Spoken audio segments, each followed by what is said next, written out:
começamos esta edição falando a respeito de apodrecimento da vagem da soja, um problema que tem sido visto nos últimos anos e que causa uma forte preocupação. Para falar a respeito deste assunto, nós vamos conversar agora ao vivo pela internet com a pesquisadora da Embrapa Agro Silvopastoril, Dulândula Vruk, que participa conosco ao vivo a partir de agora.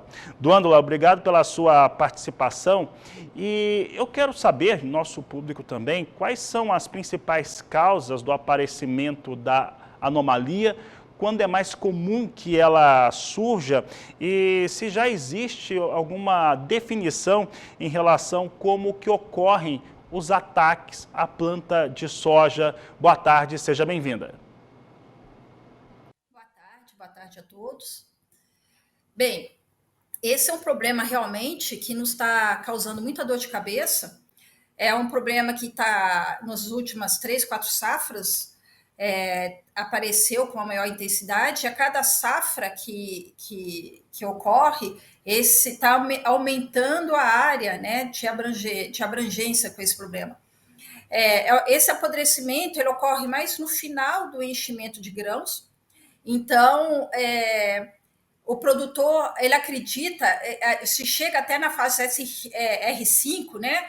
Tá bonita, a soja tá bonita, tá cheia, e de repente, em questão de dias, começa a apodrecer as vagens e começa sempre da parte inferior da planta subindo. No momento, há várias instituições de pesquisa, eu acredito que aqui no médio norte do Mato Grosso, praticamente todas as instituições de pesquisas estão com trabalhos com apodrecimento de grãos, e algumas coisas, alguns resultados a gente já conseguiu chegar. Dulândula, quais resultados foram esses e também quais são os métodos que o sojicultor, o produtor, tem adotado para lidar com o problema? Bem, nós temos resultado. A primeira coisa que nós fizemos foi formar uma rede de pesquisa. Na verdade, foram 2 redes de pesquisas com várias instituições participando, que uma foi com fungicidas, testando quais produtos, quais fungicidas que teriam maior eficiência com esse apodrecimento. Lembrando que a gente ainda não sabe a causa dele. Por que a gente está utilizando fungicidas? Primeiro, por uma visão no campo, a gente verificou que alguns produtos dão uma eficiência maior ou menor, né, com o apodrecimento, e nos trabalhos de isolamento dos sintomas, a gente sempre tem encontrado fungos. Não significa que seja somente eles a causa, a gente acredita que tem mais fatores envolvidos nisso, mas que as plantas, as lavouras, conforme o material que está sendo utilizado, cultivar de soja, está dando uma resposta positiva. Então, e a segunda rede que foi montada com várias instituições foi a rede de cultivares. Então, a gente verifica que tem cultivar que é mais sensível e outras não tanto tão sensível. Então, o que a gente verifica? Que fungicida, no primeiro momento, está ajudando a apagar fogo. Não significa que seja a conclusão definitiva desse problema. Então, os estudos estão em andamento, principalmente a causa. A gente tem que fechar, encontrar se é um agente causal ou mais, né? Pode ser mais de um fungo junto, né? O fato é que, nesse momento, a gente já tem umas respostas positivas para alguns fungicidas e para algumas cultivares. Dulândula, você falou de aplicação de fungicidas.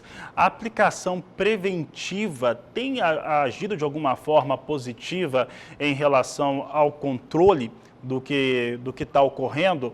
E a pesquisa está encaminhando para que se tenha um protocolo de manejo, alguma coisa que ajude um pouco mais nessa situação do controle da podridão da soja? Bem, o que a gente verificou? Foi a primeira safra que nós fizemos essa rede conjunta usando mesmos produtos em várias localidades.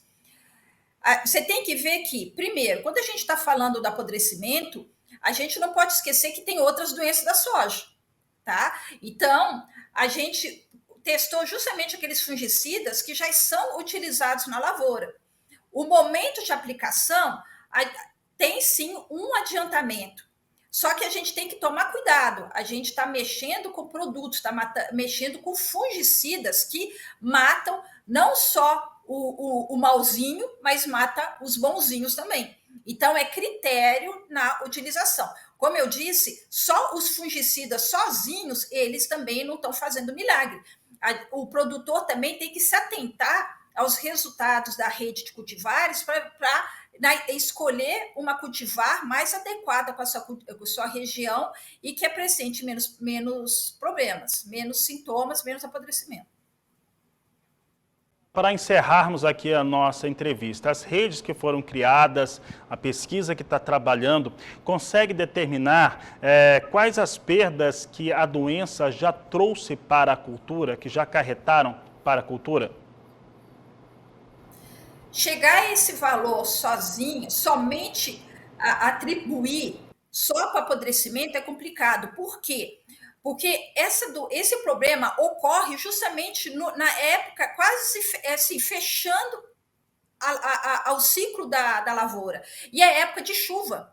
Então, a gente começa a confundir também os danos causados com chuva na colheita. Então, há relatos que pode chegar até 30%. Nós, nessa última safra, não chegou a tanto, não. Nós tivemos uma incidência menor do problema, talvez o clima, nós notamos que o clima é bem preponderante nisso, tá?